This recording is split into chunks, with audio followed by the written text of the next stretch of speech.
শুকরিয়া স্বরূপ বা শুধু দোয়ার জন্য কি সিজদা করা যাবে? উত্তর হলো হ্যাঁ, যাবে। শুকরিয়া স্বরূপ সিজদা করা যাবে।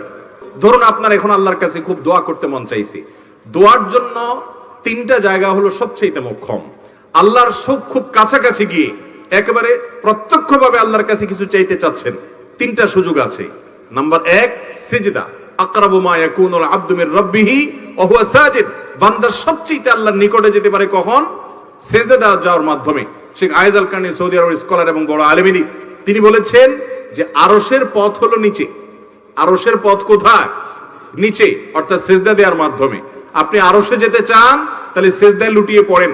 আল্লাহর খুব নৈকট্য অর্জন করার, আল্লাহর খুব কাছাকাছি যাওয়ার সুযোগ হলো সিজদা। আপনি মন খুলে আল্লাহকে একটু কিছু বলতে চান, দোয়া করতে চান, সিজদায় লুটিয়ে পড়েন। নামাজের বাইরেও সিঙ্গেল সিজদা দেয়া যায়। আল্লাহু আকবার বলে সিজদা দেন, দিয়ে এবার মন খুলে আল্লাহর কাছে আপনার মনের চাওয়া পেশ করেন, এরপরে আপনি উঠে যান। এটা করা যেতে পারে। আল্লাহর কাছে চাওয়ার জন্য খুব কাছাকাছি যেতে চাইলে দ্বিতীয় মাধ্যম হলো ভোর রাত। ভোর রাতের সময়টা আল্লাহ একেবারে কাছাকাছি চলে আসেন, বান্দাকে ডেকে ডেকে তার অফার, তার চাহিদাগুলো পূরণ করেন। আর 3 নম্বর, আল্লাহর কাছ থেকে নিজের চাওয়াগুলোকে পূরণ করার অন্যতম বড় মাধ্যম হলো আরাফাতের ময়দানে। যেদিন হাজী সাহেবরা আরাফাতে অবস্থান করেন, সেদিন ওই ময়দানে দাঁড়িয়ে দোয়া করলে সেই দোয়াটাও আল্লাহ তাআলা খুব দ্রুত কবুল করেন। তো যাই হোক, যেটা বলছিলাম,